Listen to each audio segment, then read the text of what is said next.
Good evening, it's Rukurenashi. It's a bit cold today, isn't it? And it's raining. Yeah, it's raining at my place this morning. My buzzer is crying a bit. Yes. Today, well, I'm thinking of talking about something a bit serious. Yes. Well, regarding this issue, I think about it every time. What should I call it? Well, those gossips or news, topics that attract everyone's interest. Well, incidents, especially while they are happening, like right now. It's intense, isn't it? On various media outlets. What is it? Even ordinary people in the comment sections write things based on speculation, whether they are true or not. Reading those, you might have various reactions like, that's right, or this feels a bit disgusting, and well, that itself is, well, it's okay. But in the end, for example, human death has become content.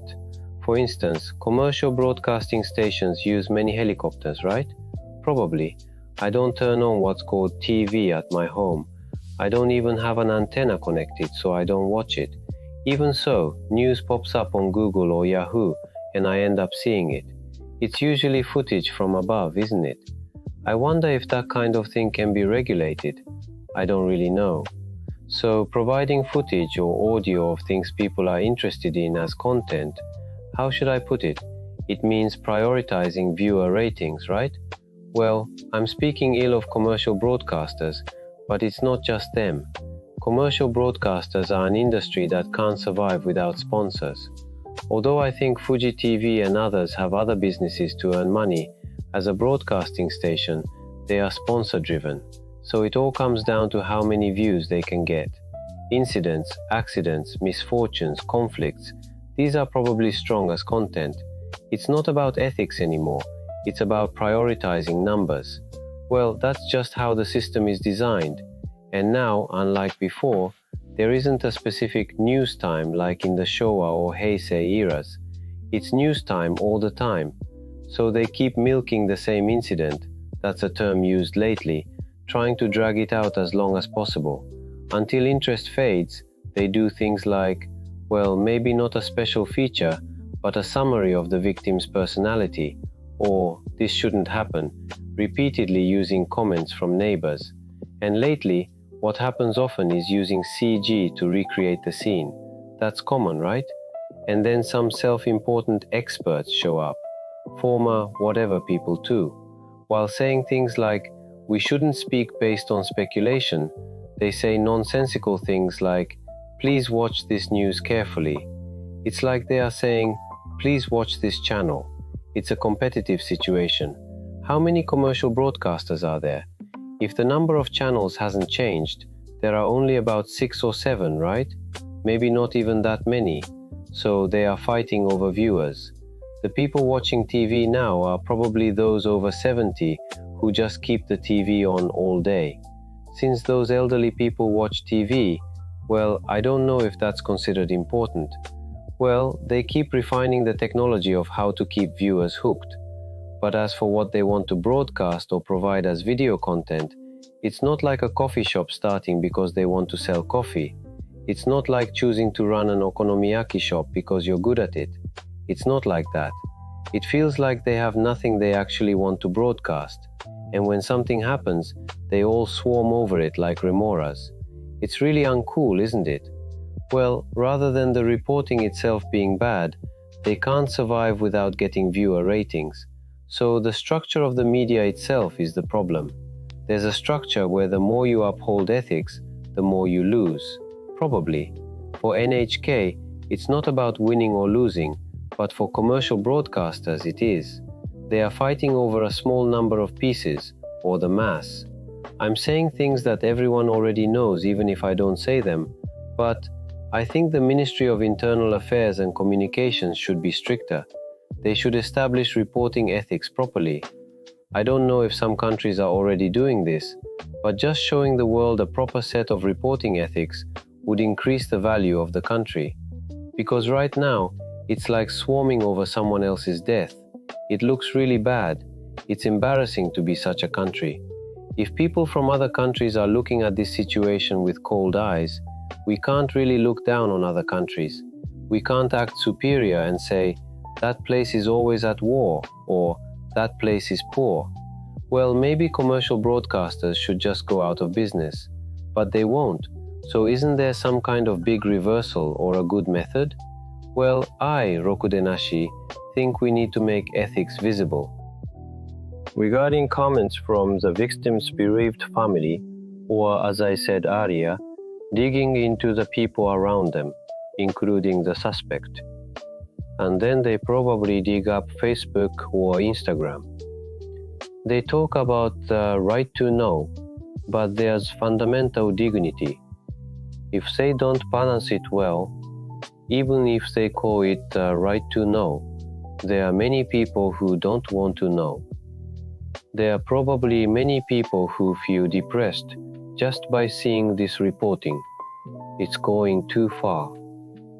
Yes, for example, the ministry should establish indicators other than viewer ratings. They should evaluate whether there is truly a public interest or if there are no mistakes. If they could verify legal accuracy or something, it would be obvious which station is serious and which is careless. And if they make a mistake, they should correct it properly. I think everyone in the industry should make rules together. Really, it has to be that way. If only one station has a strong sense of ethics and avoids doing things that aren't right, they won't survive. That's why I think the ministry should do it. We need to move away from just being about numbers. I'm not in that industry at all. I might have some acquaintances, but I don't know the inner workings at all. I'm just speaking based on speculation, but it shouldn't be like this. Prioritizing sponsors and ratings, not caring about the content. It's a vulgar structure.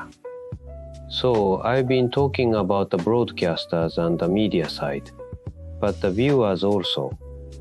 Honestly, I hate the comment sections of news topics and don't want to see them. There are some right-minded people, but also many who aren't. So I don't really look at them. We should be suspicious of clickbait, things that look delicious or provocative. We should judge whether it's actually important. You can smell it when they are clearly dragging something out. That kind of thing usually isn't important. Gradually, the viewers too, although it might be meaningless for me to say this in this style, the viewers need to watch correctly, with ethics. If we face these things properly, we will stop watching them, right?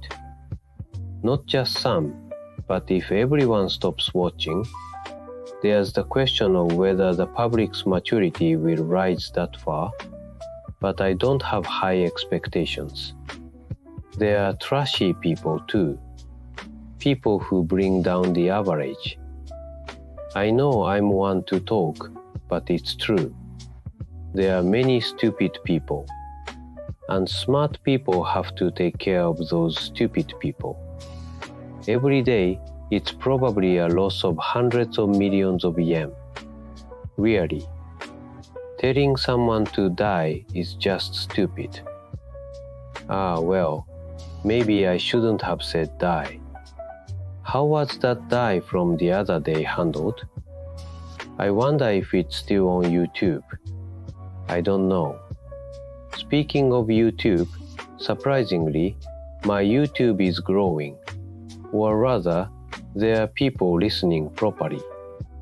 The numbers are slightly higher than on Spotify. Just slightly.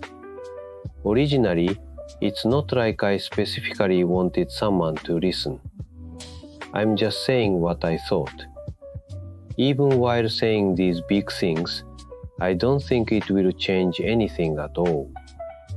However, if you don't call disgusting things disgusting, well, it's not so much about confirming my own senses, but as one opinion. That's why I talked about this today. What I want to say is that the current situation where a person's death is used just to fill airtime is, frankly, in poor taste. Yes, that's all from ろくでなし.